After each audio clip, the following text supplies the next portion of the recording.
What are we doing when we assemble as the saints? Well, this is where I'm going to turn it back on its head. In most churches in America, if I walked in, I wouldn't know what they were doing, to be honest with you, because we have left behind the doctrine of sola scriptura in the church. So churches are basically based on the cleverness and pragmatism and charismatic personality of leaders. And it's done by entertaining people or by keeping them busy. You see, people want to have meaning in their life.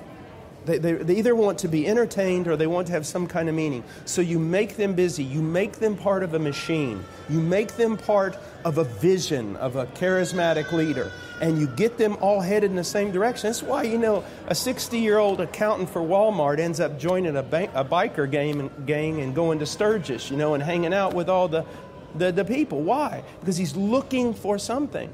So you can build a church on all kinds of things that aren't biblical.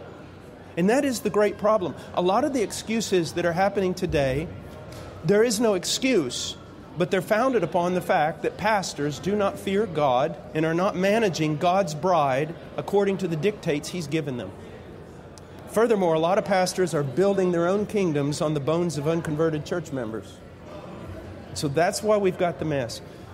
On the day of judgment, do not fear for the atheist so much, the thief, the murderer. If you want to be afraid for someone on the day of judgment, be afraid for those who carried the title pastor. Let me give you an example. I gave this example last night. Let's say that a king had a bride. He loved her. He dressed her in white. She was pure and precious to him. And the people admired her for her virtue, for her merit. And the king has to go on a long journey. And so he tells his steward, he calls his steward in and he says, here are the directions, and you are to care for my bride. You do not deviate from this, not one jot or tittle.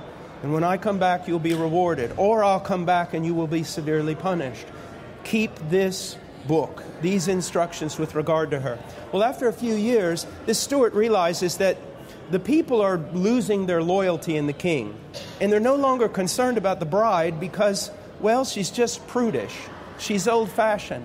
So he takes her and takes off her beautiful white garment and replaces it with something really sensual. Paints her face like a prostitute and then marches her up and down the kingdom and uses this new look to attract carnal men back into the kingdom. When that king comes back, there are no words to describe what he will do to that steward. And when Jesus Christ comes back, there are no words to describe what he will do to many of these men who call themselves pastors, who have done to his bride exactly what the steward did in that parable I just told.